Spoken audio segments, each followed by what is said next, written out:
अगर आप रात में सुनसान हाईवे पर किसी अजनबी को लिफ्ट देते हैं तो ये कहानी आपको ज़रूर सुननी चाहिए, क्योंकि 2019 की एक रात लखनऊ से बनारस जाने वाले हाईवे पर एक लड़के ने सिर्फ 10 मिनट के लिए एक लड़की को लिफ्ट दी थी और अगली सुबह उसकी कार तो मिल गई, लेकिन वो लड़का कभी नहीं मिला।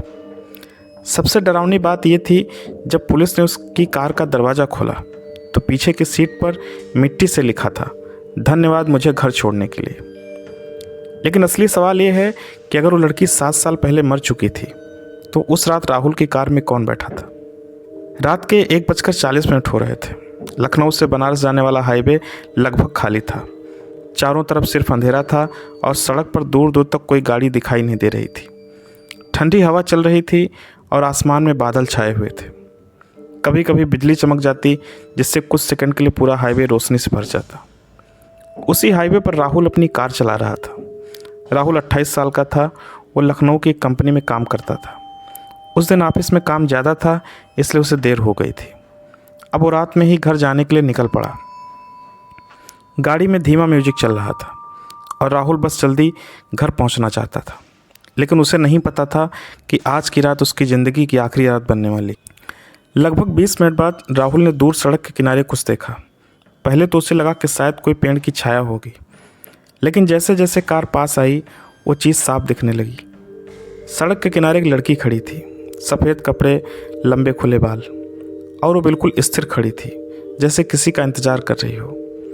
राहुल ने घड़ी देखी, 2:07 हो रहा था रात का। इतनी रात में इतनी सुनसान जगह पर कोई लड़की अकेले कैसे खड़ी हो सकती है, ये बहुत अजीब था।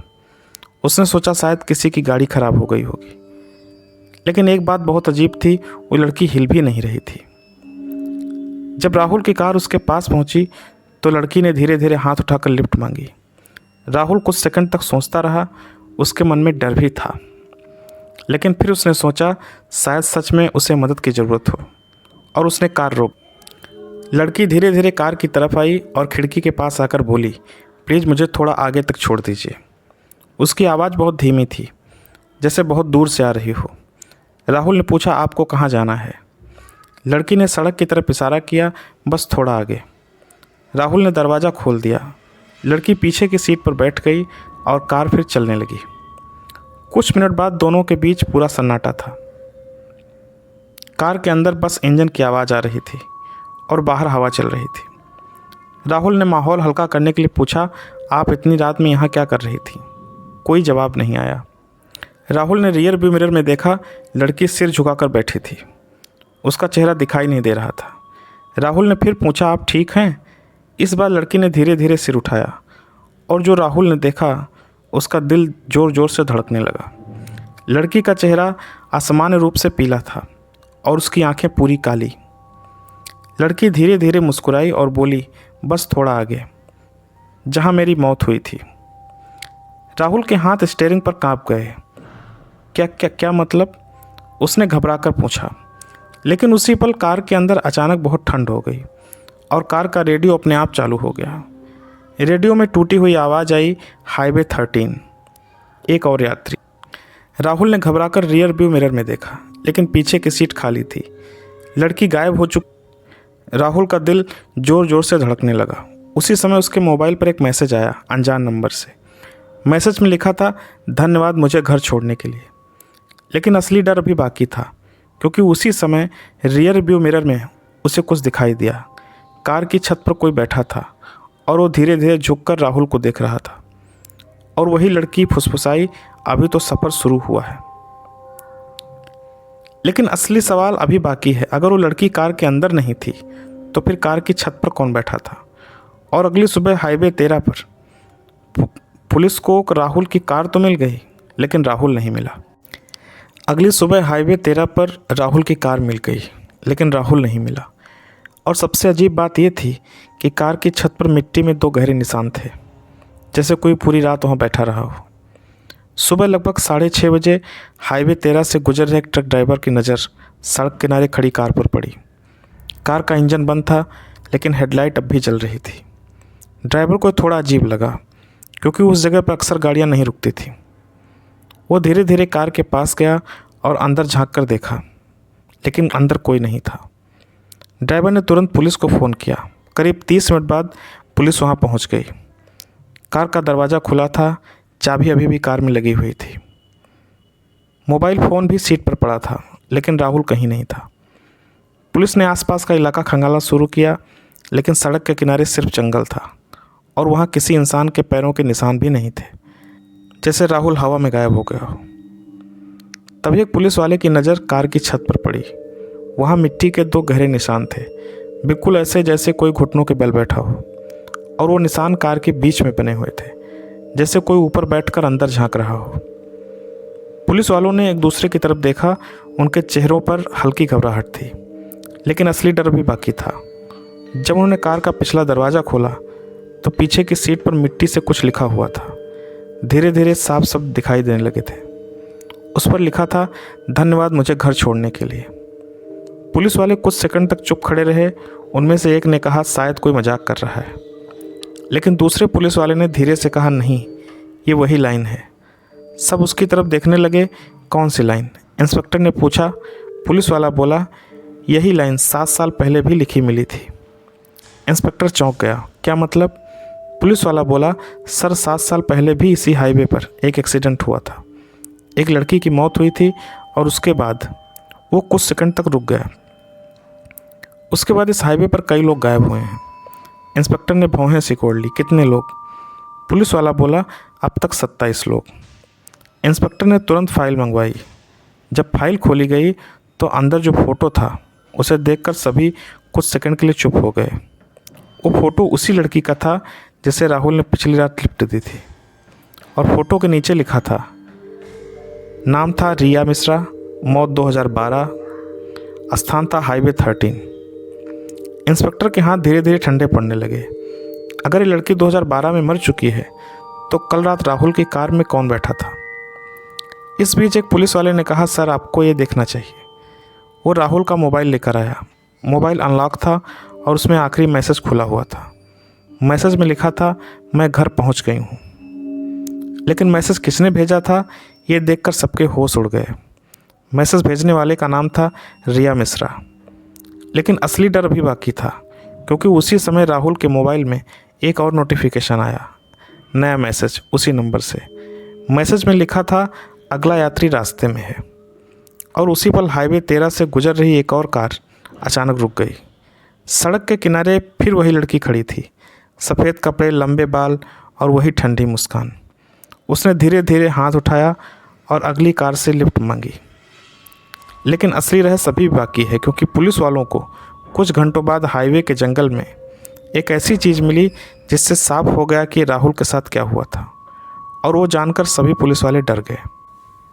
कुछ घंटों बाद पुलिस को हाईवे 13 के पास जंगल में कुछ ऐसा मिला जिससे साफ हो गया कि राहुल के साथ क्या हुआ था। लेकिन उस जगह को देखकर अनुभवी पुलिस वाले भी डर गए। सुबह लगभग 10 बजे पुलिस की टीम अभी भी हाईवे के पास खोजबीन कर रही थी। इंस्पेक्टर को अभी तक समझ नहीं आ रहा था कि राहुल अचानक कैसे गायब हो गया। न कोई संघर्ष के निशान, न कोई पैरों के निशान, जैसे वह अचानक हवा में गायब हो गया हो। तभी एक कांस्टेबल जंगल की तरफ दौड़ता हुआ आया। उसका चेहरा घबराया हुआ था। उसने कहा, सर आपको तुरंत वहाँ चलना होगा। इंस्पेक्टर और बाकी पुलिस वाले उसके साथ जंगल के अंदर चले गए। करीब 200 मीटर अंदर जाने के बाद वे सभी अचानक रुक गए, क्योंकि सामने जो था उसे देखकर सबके रोंगटे खड़े हो गए। ज़मीन पर मिट्टी खुदी हुई थी, जैसे किसी ने हाल ही में वहाँ कुछ दबाया हो। पुलिस ने फावड़ा मंगवाया और धीरे धीरे खुदाई शुरू की। कुछ मिनट बाद फावड़ा किसी कठोर चीज़ से टकराया। जब मिट्टी हटाई गई तो अंदर से एक पुरानी हड्डी दिखाई दी। लेकिन ये सिर्फ शुरुआत थी, क्योंकि जैसे जैसे मिट्टी हटती गई वैसे वैसे कई मानव कंकाल सामने आने लगे। वहाँ सिर्फ एक नहीं बल्कि कई कंकाल दबे हुए थे। पुलिस वाले गिनती करने लगे, 1 2 3। जब गिनती खत्म हुई तो कुल 27 कंकाल मिले। इंस्पेक्टर के हाथ कांपने लगे, क्योंकि फाइल में भी 27 लोग गायब बताए गए थे। लेकिन तभी एक पुलिस वाले की नज़र एक ताज़ा मिट्टी के ढेर पर पड़ी, जो बाकी से अलग था। सर, ये जगह अभी हाल ही में खोदी गई है। सबकी सांसें तेज हो गईं। उन्होंने तुरंत उस जगह की खुदाई शुरू की। कुछ मिनट बाद मिट्टी के अंदर से एक शर्ट का टुकड़ा दिखाई दिया। इंस्पेक्टर ने ध्यान से उसे देखा और उसकी आंखें फैल गईं। वो शर्ट राहुल की थी। जब मिट्टी पूरी हटाई गई तो अंदर राहुल का शरीर पड़ा था, लेकिन सबसे डरावनी बात यह थी कि उसके चेहरे पर डर नहीं था, बल्कि उसके चेहरे पर हल्की मुस्कान थी, जैसे उसने मरने से पहले किसी को देखा हो। इंस्पेक्टर कुछ सेकंड तक चुप खड़ा रहा, फिर उसने धीरे से कहा, इसका मतलब कल रात राहुल भी उसका शिकार बन गया। लेकिन तभी कुछ ऐसा हुआ जिसने सभी पुलिस वालों के होश उड़ा दिए। राहुल के मोबाइल से अचानक एक आवाज़ आई, फ़ोन खुद ब खुद ऑन हो गया और उसमें एक नया मैसेज आया। मैसेज में लिखा था, अब 28 पूरा हुआ। सभी पुलिस वाले एक दूसरे की तरफ देखने लगे, लेकिन उसी समय फ़ोन में एक और मैसेज आया, अगला आज रात आएगा। इंस्पेक्टर ने तुरंत फ़ोन बंद कर दिया, लेकिन उसके मन में एक सवाल घूम रहा था, अगर वो लड़की सच में मर चुकी है तो ये मैसेज कौन भेज रहा है। और उसी समय हाईवे 13 के दूसरी तरफ एक नई कार आकर रुकी। कार के सामने फिर वही लड़की खड़ी थी, सफ़ेद कपड़े, लंबे बाल और वही ठंडी मुस्कान। उसने धीरे से हाथ उठाया और बोली, प्लीज़ मुझे थोड़ा आगे तक छोड़ दीजिए। लेकिन इस बार जो कार रुकी थी उसमें बैठा आदमी पुलिस वाला था और उसे पहले से पता था कि हाईवे 13 पर आज रात कुछ होने वाला है। हाईवे 13 पर उस रात जो कार रुकी थी उसमें बैठा आदमी एक पुलिस अफसर था, लेकिन वो वहाँ संयोग से नहीं आया था, वो उस लड़की का इंतज़ार कर रहा था। रात के 11:45 हो रहे थे। हाईवे 13 पर फिर से सन्नाटा छा चुका था। चारों तरफ घना अंधेरा था, सड़क पर दूर दूर तक कोई गाड़ी दिखाई नहीं दे रही थी। लेकिन इस बार एक कार धीरे धीरे हाईवे पर चल रही थी। उस कार में बैठा था इंस्पेक्टर अजय सिंह, वही इंस्पेक्टर जो सुबह राहुल के केस की जांच कर रहा था। अजय सिंह के दिमाग में एक ही सवाल घूम रहा था, क्या सच में वो लड़की इस हाईवे पर लोगों को मार रही है या इसके पीछे कोई इंसान है। सच्चाई जानने के लिए उसने एक खतरनाक फैसला किया, वो खुद उस लड़की का सामना करेगा। इसलिए वो रात में अकेले हाईवे 13 पर वापस आया। अचानक उसकी हेडलाइट के सामने कुछ दिखाई दिया। सड़क के किनारे एक लड़की खड़ी थी, सफ़ेद कपड़े, लंबे खुले बाल और बिल्कुल वही चेहरा जो फाइल की फ़ोटो में था, रिया मिश्रा। अजय सिंह ने गाड़ी धीरे धीरे रोक दी। उसका दिल तेज़ी से धड़क रहा था, लेकिन उसने खुद को संभाला। लड़की धीरे धीरे कार के पास आई और खिड़की के पास झुककर बोली, प्लीज़ मुझे थोड़ा आगे तक छोड़ दीजिए। अजय सिंह ने दरवाज़ा खोल दिया। लड़की पीछे की सीट पर बैठ गई और कार फिर से चलने लगी। कुछ मिनट तक कार के अंदर खामोशी रही। फिर अजय सिंह ने रियर व्यू मिरर में देखा, लड़की सिर झुकाकर बैठी थी, बिल्कुल वैसे ही जैसे राहुल ने बताया था। अजय सिंह ने धीरे से पूछा, तुम्हारा नाम रिया मिश्रा है? लड़की ने धीरे धीरे सिर उठाया। उसकी काली आंखें सीधे मिरर में दिख रही थीं और वो मुस्कुराई, तुम्हें मेरा नाम कैसे पता? अजय सिंह ने गहरी सांस ली और बोला, क्योंकि तुम 2012 में मर चुकी हो। कार के अंदर अचानक बहुत ठंड हो गई। कुछ सेकंड तक पूरा सन्नाटा रहा। फिर लड़की धीरे धीरे हंसने लगी। उसकी हंसी सामान्य नहीं थी, वो हंसी पूरी कार में गूंजने लगी। और अचानक कार का रेडियो अपने आप चालू हो गया। रेडियो से टूटी हुई आवाज़ आई, हाईवे 13, एक और यात्री। अजय सिंह ने तुरंत ब्रेक लगाया। कार सड़क के बीच में रुक गई। वो जल्दी से पीछे मुड़ा, लेकिन पीछे की सीट खाली थी। लड़की फिर से गायब हो चुकी थी। अजय सिंह की सांसें तेज हो गईं। उसने जल्दी से कार का दरवाज़ा खोलकर बाहर देखा और तभी उसे कुछ महसूस हुआ। कार की छत पर कुछ भारी था। धीरे धीरे कार की छत दबने लगी, जैसे कोई ऊपर बैठा हो। अजय सिंह ने ऊपर देखा और जो उसने देखा उससे उसका खून जम गया। छत पर वही लड़की बैठी थी। उसके लंबे बाल हवा में उड़ रहे थे और उसकी काली आंखें सीधे अजय सिंह को देख रही थी। लड़की धीरे धीरे झुकी और फुसफुसाई, तुम्हें सच्चाई जाननी है ना, तो मेरे साथ चलो। अचानक अजय सिंह के आसपास का माहौल बदलने लगा। सड़क गायब हो गई, चारों तरफ अंधेरा छा गया और उसके सामने 2012 का वो एक्सीडेंट फिर से होने लगा। एक कार तेज़ी से आ रही थी, उसके सामने वही लड़की सड़क पार कर रही थी और फिर धड़ाम, कार ने उसे टक्कर मार दी। लेकिन अगला दृश्य और भी डरावना था, क्योंकि टक्कर के बाद जो आदमी कार से उतरा था वो कोई और नहीं बल्कि खुद इंस्पेक्टर अजय सिंह था। अब सबसे बड़ा सवाल ये था कि अगर 2012 के एक्सीडेंट में रिया को टक्कर मारने वाला अजय सिंह ही था, तो क्या ये सब उसे बदला लेने के लिए हो रहा था? जब इंस्पेक्टर अजय सिंह ने देखा कि 2012 के एक्सीडेंट में रिया को टक्कर मारने वाला वही था, तो उसके पैरों तले ज़मीन खिसक गई, क्योंकि उसे याद ही नहीं था कि उसने कभी ऐसा कोई एक्सीडेंट किया था। अजय सिंह की आंखों के सामने वो दृश्य बार बार दोहराने लगा। अंधेरी रात, सुनसान सड़क और अचानक सामने आई एक लड़की। फिर तेज़ ब्रेक की आवाज़ और ज़ोरदार टक्कर। अजय सिंह ने घबराकर सिर पकड़ लिया, नहीं, ये सच नहीं हो सकता। लेकिन उसी समय रिया की आवाज़ फिर सुनाई दी, तुम्हें याद नहीं, लेकिन मुझे याद सब है। अचानक अजय सिंह के सामने एक और दृश्य दिखाई देने लगा। वो फिर से उसी रात में पहुंच गया, साल 2012। अजय सिंह उस समय एक युवा पुलिस सब इंस्पेक्टर था। उस रात को अपनी कार में हाईवे 13 से गुजर रहा था। लेकिन वो अकेला नहीं था, कार में उसके साथ उसका एक दोस्त भी बैठा था। दोनों शराब पीकर लौट रहे थे। कार बहुत तेज़ चल रही थी, लगभग 120 की स्पीड से। तभी अचानक सड़क पर एक लड़की नजर आई। अजय सिंह ने ब्रेक लगाने की कोशिश की, लेकिन बहुत देर हो चुकी थी और धड़ाम से कार ने लड़की को जोरदार टक्कर मार दी। रिया सड़क पर गिर गई, उसके शरीर से खून बह रहा था, लेकिन वो अभी भी जिंदा थी। उसने कांपते हुए कहा, प्लीज़ मुझे अस्पताल ले चलो। अजय सिंह कार से उतरा, उसके हाथ कांप रहे थे। उसके दोस्त ने घबराकर कहा, अगर ये मर गई तो हम फंस जाएंगे। अजय सिंह कुछ सेकंड तक चुप रहा, फिर उसने सड़क के चारों तरफ देखा, पूरा हाईवे खाली था। और फिर उसने वो फैसला लिया जिसने सब कुछ बदल दिया। उसने घायल रिया को कार में नहीं बैठाया, बल्कि उसे सड़क किनारे जंगल में घसीट कर ले गया और वहीं छोड़ दिया। रिया रोती रही, वो मदद मांगती रही, लेकिन अजय सिंह वहाँ से चला गया और कुछ घंटों बाद रिया की मौत हो गई। अजय सिंह के सामने ये पूरा दृश्य खत्म हो गया। वो घुटनों के बल सड़क पर बैठ गया। उसकी सांसें तेज हो रही थीं। मैंने ये क्या किया था? तभी रिया की फिर आवाज़ आई, तुमने मुझे मरने के लिए छोड़ दिया, इसलिए अब हर साल कोई न कोई मेरे साथ मरता है। अजय सिंह ने डरते हुए पूछा, 27 लोग क्यों मरे? रिया ने धीरे से कहा, क्योंकि वो सभी उस रात की तरह मुझे सड़क पर छोड़कर चले गए थे। किसी ने मेरी मदद नहीं की, और जो भी मुझे छोड़ देता है वो कभी घर नहीं पहुंचता। अजय सिंह की आंखें फैल गईं, क्योंकि उसे अचानक याद आया राहुल ने भी रिया को वहीं छोड़ दिया था, इसलिए वो भी मर गया। लेकिन तभी रिया ने अजय सिंह की तरफ देखा और मुस्कुराई, लेकिन तुम्हारे लिए मेरे पास कुछ खास है। अचानक सड़क फिर से बदलने लगी। अजय सिंह के सामने वही 27 कंकाल दिखाई देने लगे और उनके बीच एक नई कब्र खुदने लगी। रिया ने धीरे से कहा, ये तुम्हारी जगह है। लेकिन तभी अचानक दूर से पुलिस सायरन की आवाज़ आने लगी और उसी पल रिया गायब हो गई। लेकिन जाने से पहले वो एक बात कह गई, मैं वापस आऊँगी। जैसे ही दूर से पुलिस सायरन की आवाज़ आई, रिया अचानक गायब हो गई। लेकिन जाने से पहले वो एक बात कह गई, मैं वापस आऊँगी। हाईवे 13 पर फिर से सन्नाटा छा गया। इंस्पेक्टर अजय सिंह सड़क के बीचों बीच खड़ा था। उसका दिल तेज़ी से धड़क रहा था। अभी अभी उसने जो देखा था वो समझ से परे था। कुछ ही मिनटों में पुलिस की 2 गाड़ियां वहां पहुंच गईं। उनमें से कांस्टेबल उतरकर अजय सिंह के पास आए। सर, आप ठीक हैं?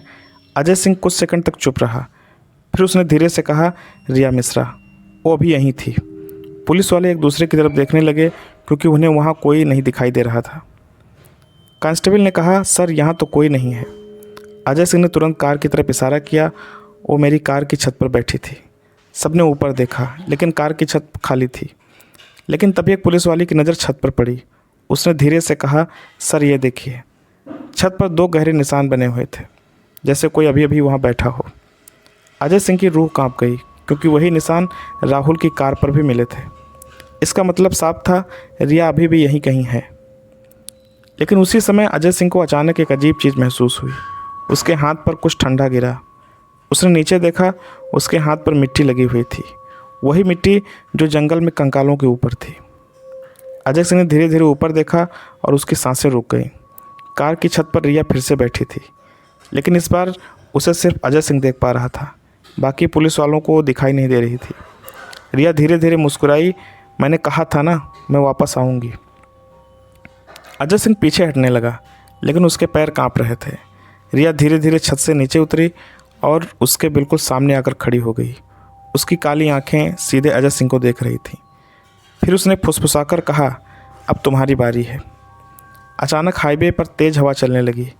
पुलिस वालों की गाड़ियां हिलने लगी और अगले ही पल अजय सिंह सबकी आंखों के सामने से गायब हो गया। सब पुलिस वाले हैरान रह गए। सर सर सर कहाँ गए?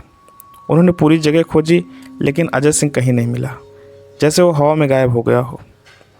लेकिन तभी एक इंस्पेक्टर की नज़र सड़क पर पड़ी। वहाँ मिट्टी में कुछ लिखा हुआ था। जब सबने ध्यान से देखा तो उनके रोंगटे खड़े हो गए। वहाँ लिखा था अब 28 पूरे हुए। उस रात के बाद इंस्पेक्टर अजय सिंह कभी नहीं मिला।